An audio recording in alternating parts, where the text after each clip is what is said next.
नमस्कार, आप देख रहे हैं स्पीड ऑफ टाइम्स वाराणसी से। हमें मधुशाला नहीं पाठशाला चाहिए।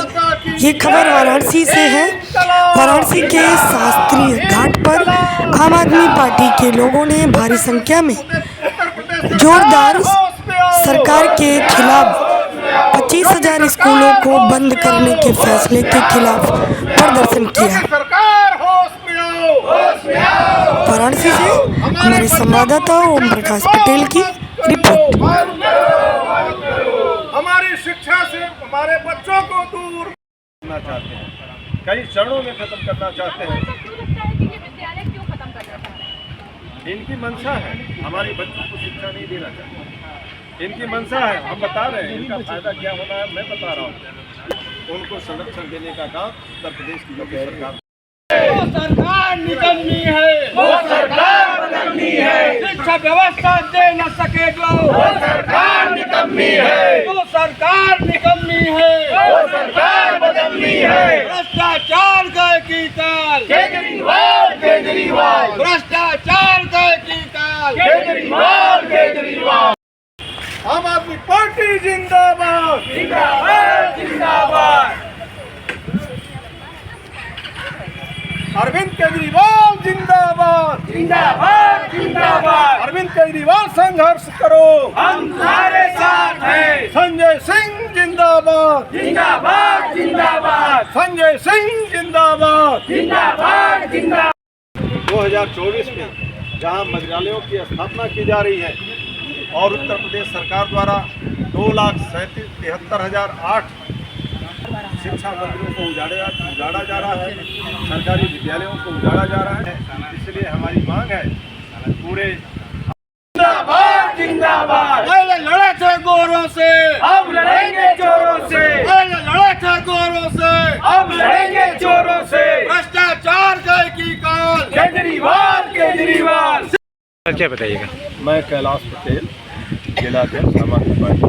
किस तरीके का आज शास्त्री घाट में धरना प्रदर्शन किया जा रहा है? आज जो कार्यक्रम है पूरे उत्तर प्रदेश के अंदर ये कार्यक्रम आम आदमी पार्टी के कार्यकर्ता कर रहे हैं, क्योंकि उत्तर प्रदेश की योगी सरकार द्वारा पहले इसके पूर्व भी 26,000 विद्यालयों को बंद किया जा चुका है और पुनः 16 जून 2025 को 27,000 विद्यालयों को बंद करने का शासनादेश निर्गत किया गया है।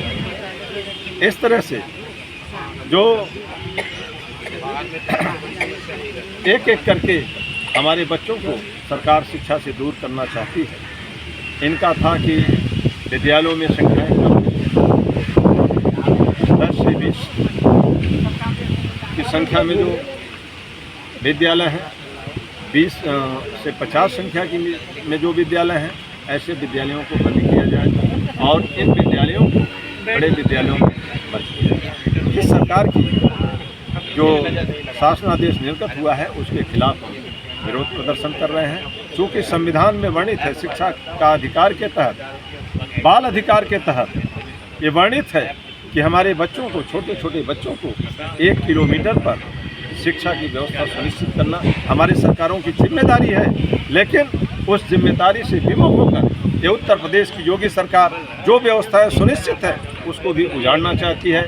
आपसे मैं कहना चाहता हूँ, वर्ष 2024 में योगी सरकार द्वारा उत्तर प्रदेश के अंदर 2,73,008 मंदिरालयों की स्थापना की गई और उसके विपरीत 27,000 जहाँ से हमारे नन्हे मुन्ने बच्चों को अच्छी शिक्षा मिलेगी और अच्छी शिक्षा ग्रहण करके इस देश के योग्य नागरिक बनेंगे, अच्छी अच्छी ऊंची ऊंची कुर्सियों पर विराजमान होंगे और देश की सेवा करेंगे।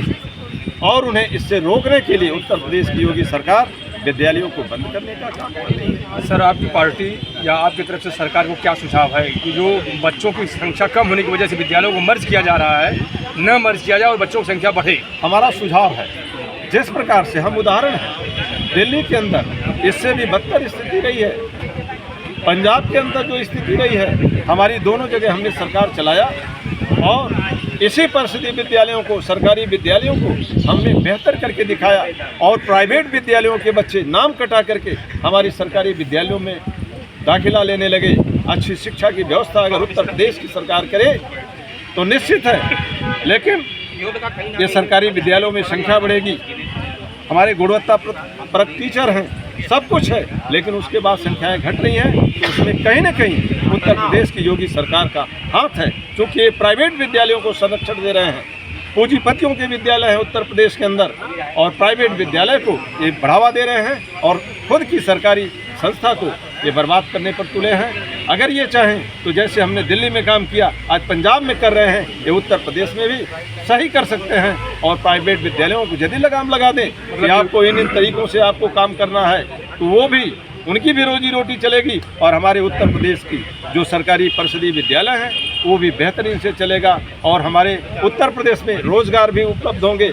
और इस तरह से आप देखें 27,000 प्रधानाध्यापकों की, 26,000 पहले, तकरीबन 1.25 लाख पहले सहायक अध्यापकों की नौकरी ये ख़त्म कर चुके हैं, और पुनः 27,000, आप समझिए कि 27,000 प्रधानाध्यापक और 1,35,000 40,000 सहायक अध्यापकों की नौकरी ये ख़त्म कर रहे हैं।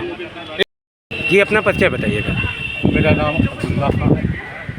आज किस तरीके का यहाँ शास्त्री घाट पे आपको क्या कार्यक्रम हो रहा है? देखिए, जैसा कि आप जानते हैं कि शिक्षा है, एजुकेशन है, वो देश की रीढ़ की हड्डी होता है, और बगैर एजुकेशन के हमारा देश विकास नहीं कर सकता। हम अगर हम दूसरे देशों की बातें करें तो आप ये देखेंगे कि वहाँ पर जो एजुकेशन का परसेंटेज है वो 99% तक है।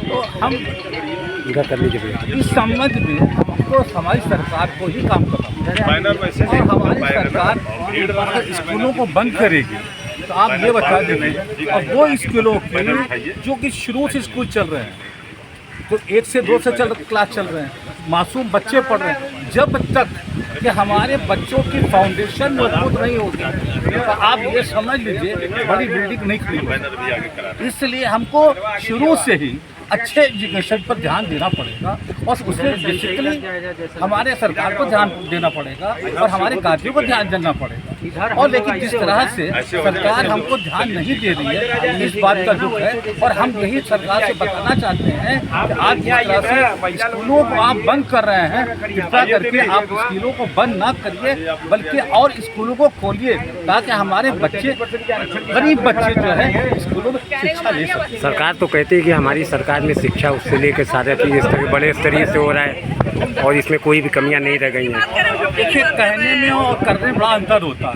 आप कहते कुछ हैं और करते कुछ और आप हैं। आप कहते हैं कि ठीक है हम शिक्षा को बढ़ाने जा रहे हैं, ठीक है, लेकिन आप बता दीजिए शिक्षा को कहाँ आप बढ़ा रहे हैं? आप ये बता दीजिए, आपने 6-7 साल के अंदर कोई डिग्री कॉलेज खोला आपने, कोई आपने यूनिवर्सिटी खोला आपने, कोई आपने मेडिकल कॉलेज खोला आपने, कोई इंजीनियरिंग कॉलेज खोला आपने? बताइए आप क्या, आप किस तरह की शिक्षा आप दे रहे हैं? जब तक कि आप जो है स्कूल कॉलेज तो खोलेंगे नहीं, यूनिवर्सिटी तो खोलेंगे नहीं, अब हमारे बच्चे कहाँ से पढ़ेंगे? बताइए। आगे 2027 का चुनाव भी आ रहा है, शुरू में क्या लगता है आपको कुछ असर दिखने को मिलेगा इस चुनाव में? फिर जिस तरीके का आप बात शिक्षा पे आरोप प्रत्यारोप लगा रहे हैं। देखिए, मैं जहाँ तक मैं समझता हूँ कि जनता हमारी बातों को जरूर सुने, और हमारी बातों को जनता सुन रही है, और जनता हमारी बातों को नोटिस में ले रही है।